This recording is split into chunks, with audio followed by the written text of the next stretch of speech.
E aí, pessoal, tudo certo? Se você é advogado ou advogada e abriu seu próprio CNPJ, seja sozinho ou com sócios, tem uma decisão ali no começo que é super, mas super importante. Como você vai se pagar? Sabe, a linha que separa o pagamento pelo seu trabalho do retorno do seu investimento parece pequena, mas olha, para a Receita Federal essa linha é um muro. E é raro, o lado desse muro pode custar bem caro. Então hoje a gente vai entender de uma vez por todas a diferença crucial entre prolabore e distribuição de lucros. O nosso papo hoje vai ser bem direto ao ponto. A gente começa com aquele dilema que todo sócio-advogado vive, depois definir direitinho as duas formas de pagamento. Aí, vamos ver o que a Receita Federal pensa sobre isso, descobrir como a contabilidade é a nossa melhor amiga nessa história e, no final, a gente compara qual é o risco e qual é a recompensa. Vamos nessa? Beleza, vamos começar pelo começo, né? O primeiro grande desafio que aparece assim que você abre uma sociedade de advocacia. Essa é a pergunta de R$ 1 milhão, não é mesmo? No momento em que a gente vira empresário, essa questão aparece com tudo. Porque não é só fazer um Pix da conta da empresa para a conta pessoal. Tem um jeito certo de fazer isso, um jeito que seja legal e, claro, fiscalmente inteligente. E o motivo é bem simples, na verdade. A forma como esse dinheiro sai do CNPJ e vai para o CPF impacta diretamente quantos impostos você vai pagar e se você vai estar em dia com o fisco. Um deslize aqui pode gerar multas e juros que, sinceramente, podem acabar com a saúde financeira do escritório. Tá, então qual é o jeito certo de se pagar? Basicamente, existem dois caminhos para um sócio que, de fato, trabalha no negócio ser remunerado. Vamos entender cada um deles agora. Pensa no Prolabore como se fosse o seu salário, sabe? É o pagamento pelo seu trabalho do dia a dia, pela sua atuação como advogado ou como gestor do escritório. E atenção a um detalhe crucial. Ele é obrigatório para o sócio que trabalha, mesmo que o escritório tenha fechado o mês no vermelho. Agora, a distribuição de lucros, bom, aí a história é completamente diferente. Ela não paga pelo seu trabalho, ela é a recompensa pelo capital e pelo risco que você investiu para abrir o negócio. É o retorno por ser o dono ou a dona da empresa. E claro, a gente só pode distribuir lucro se a empresa tiver lucro. Parece óbvio, mas é importante lembrar. Agora, o que é realmente interessante neste slide é a comparação direta. Vejam a última linha, tributação. O Prolabore tem desconto de INSS e de imposto de renda na fonte. Já a distribuição de lucros, se for calculada do jeito certo pela contabilidade, é isenta desses dois impostos. E é exatamente aqui que mora o grande segredo da otimização financeira. Vamos passar agora para o ponto talvez mais importante de todos.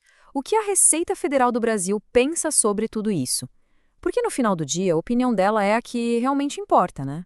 Pois é, a Receita Federal não deixou essa questão em aberto. Ela já formalizou que pensa em várias soluções de consulta. E o posicionamento deles é bem claro. Não deixa muita margem para a gente tentar interpretar de outro jeito. Então, o ponto crucial é este.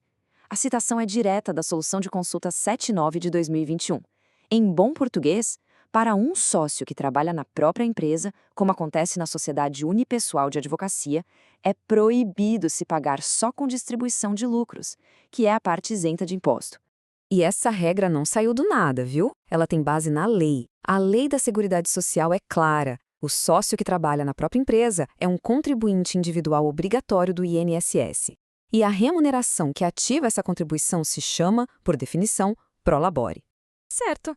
Então, se o prolabore é obrigatório e tem imposto, como é que a gente aproveita a isenção dos lucros?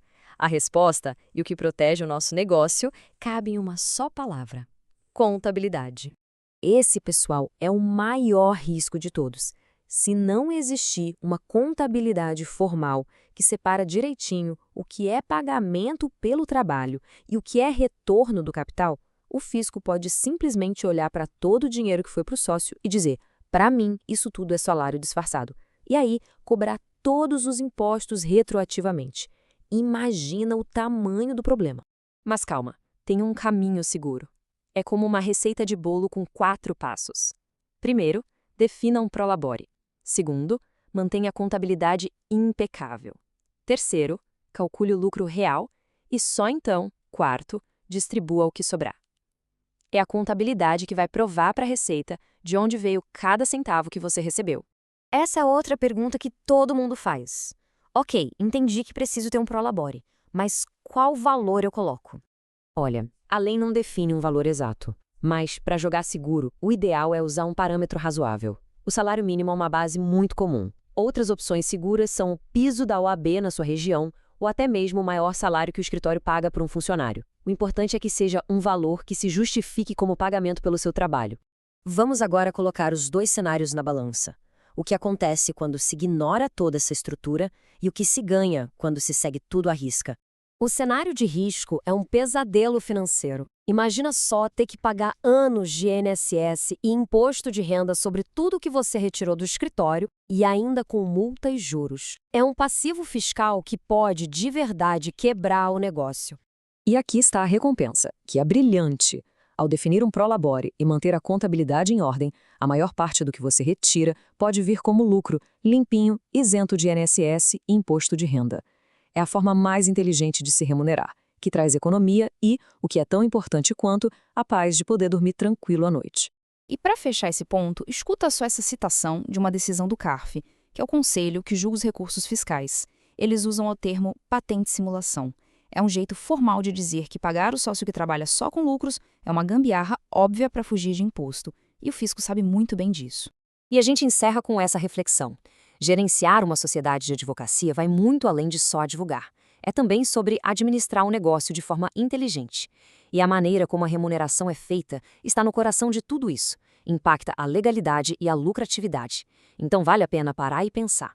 A estrutura aí no seu escritório hoje, ela está te protegendo e ao mesmo tempo te dando o melhor retorno? É uma pergunta essencial.